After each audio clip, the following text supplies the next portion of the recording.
बिस्मिल्लाहिर्रहमानिर्रहीम। अस्सलाम वालेकुम माय यूट्यूब फैमिली। आज मैं न्यू स्टाइल में आपके साथ शेयर करूंगी सुपर टेस्टी सुपर क्रिस्पी कोफ्ते की रेसिपी। आप इसको टी टाइम में बनाएं, डिनर में बनाएं, बेहद मज़े के लगते हैं। बनाने का तरीका तो इतना आसान है कि हर कोई इजीली इसको अपने घर पे ट्राई कर सकता है। बहुत ही टेस्टी बनेंगे, बहुत ही क्रिस्पी बनेंगे। तो चले आए जनाब, वीडियो को स्टार्ट कर लेते हैं। वीडियो स्टार्ट करने से पहले अगर वीडियो पसंद आए, वीडियो को लाइक और शेयर करना मत भूलिएगा। और मेरे चैनल कुकिंग विद चंदा को सब्सक्राइब भी कर लीजिएगा। बेल नोटिफिकेशन को भी ऑन कीजिएगा ताकि आपको मेरी हर आने वाली न्यू वीडियो की नोटिफिकेशन बहुत आसानी से मिल जाए। तो चले आए जनाब, वीडियो को स्टार्ट करते हैं।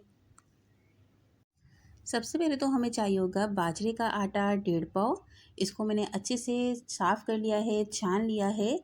अब मैं इसमें शामिल करूँगी 1.5 पाव कीमा। तो कीमे को भी आपने अच्छे से धो के साफ़ कर लेना है और कोशिश कीजिएगा कीमा इसमें जो डालें बिल्कुल बारीक होना चाहिए, मोटा कोटा कीमा नहीं होगा, बिल्कुल बारीक पिसा हुआ कीमा होना चाहिए। इसमें मैंने मज़ीद शामिल की है 1 स्मॉल साइज़ की बारीक कट की हुई प्याज। मज़ीद इसमें ऐड करेंगे बारीक कट किया हुआ हरा धनिया और पुदीना 1 कप भर के।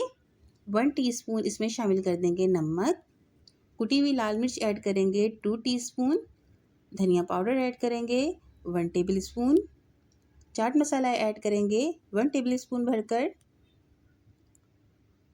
हल्दी पाउडर ऐड करेंगे half tea spoon. Baking powder add करेंगे हाफ़ टी स्पून। दही ऐड करेंगे 2 टीस्पून। सिरका ऐड करेंगे 1 टेबल स्पून भर के। अदरक और लहसुन का पेस्ट ऐड करेंगे 3 टेबल स्पून भरकर। अदरक, लहसुन और हरी मिर्ची का पेस्ट है ये 3 टेबल स्पून भरकर। कुकिंग ऑयल शामिल कर देंगे 3 टेबल स्पून भरकर। इन सब चीज़ों को अब अच्छे से हमने मिक्स कर लेना है। इस तरह से करके आपने अच्छे से इनको मिक्स कर लेना है। अब ये देखें बहुत ड्राई है तो यहाँ हमें नीड होगी पानी की। तो पानी जब आप शामिल करेंगे तो आपने 1 कप पानी रख लेना है और थोड़ा थोड़ा करके आपने इसके अंदर पानी शामिल करना है और इसको अच्छे से यूँ मिक्स करते जाना है। ये आप देखें, एक साथ पानी नहीं शामिल कीजिएगा, थोड़ा थोड़ा पानी शामिल करेंगे और इसको अच्छे से मिक्स करते जाएंगे। तो यहाँ देखें मुझे जैसे लग रहा है पानी थोड़ा कम है तो मैं फिर इसके अंदर थोड़ा थोड़ा पानी शामिल कर रही हूँ। तो इसी तरह से आपने भी करना है। मैंने यहाँ पर तकरीबन आधा कप पानी शामिल किया है और सब चीज़ों को अच्छे से मिक्स कर लिया है। अब इसके अंदर शामिल करूँगी 1 टेबल स्पून भरकर साबुत धनिया और इसको भी अच्छे से मिक्स कर लेंगे। आपने यहाँ इसको आटे की तरह गूंदना नहीं है, सिर्फ आपने यहाँ पर चीज़ों को मिक्स करते जाना है। तो ये कुछ इस तरीके से हो जाएगा। अब हम इसको कवर करके रख देंगे आधे घंटे के लिए ताकि सब चीज़ें अच्छे से सेट हो जाएं और यकजान हो जाएं।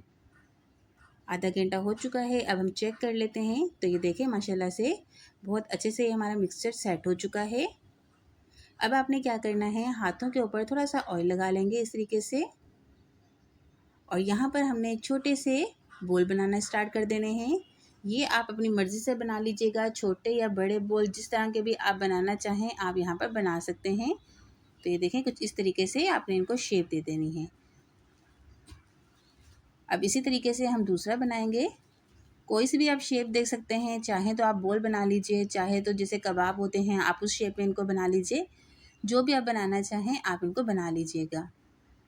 तो ये देखिए मैंने दूसरे भी इस तरह से रेडी कर लिया है। बस इसी तरीके से मैं सारे अभी आपको रेडी करके दिखाती हूँ।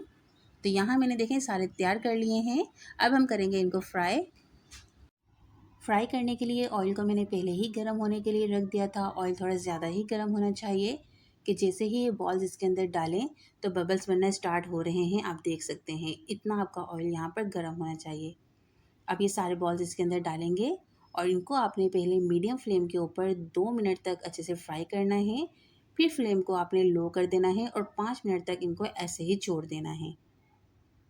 जब इनके ऊपर लाइट सा गोल्डन कलर आ जाएगा इस तरीके से, फिर आपने इनकी साइडें चेंज करनी है और दूसरी साइड से भी इनको आपने 5 से 7 मिनट तक लो फ्लेम के ऊपर अच्छे से फ्राई होने देना है ताकि ये अंदर तक सिक जाएं।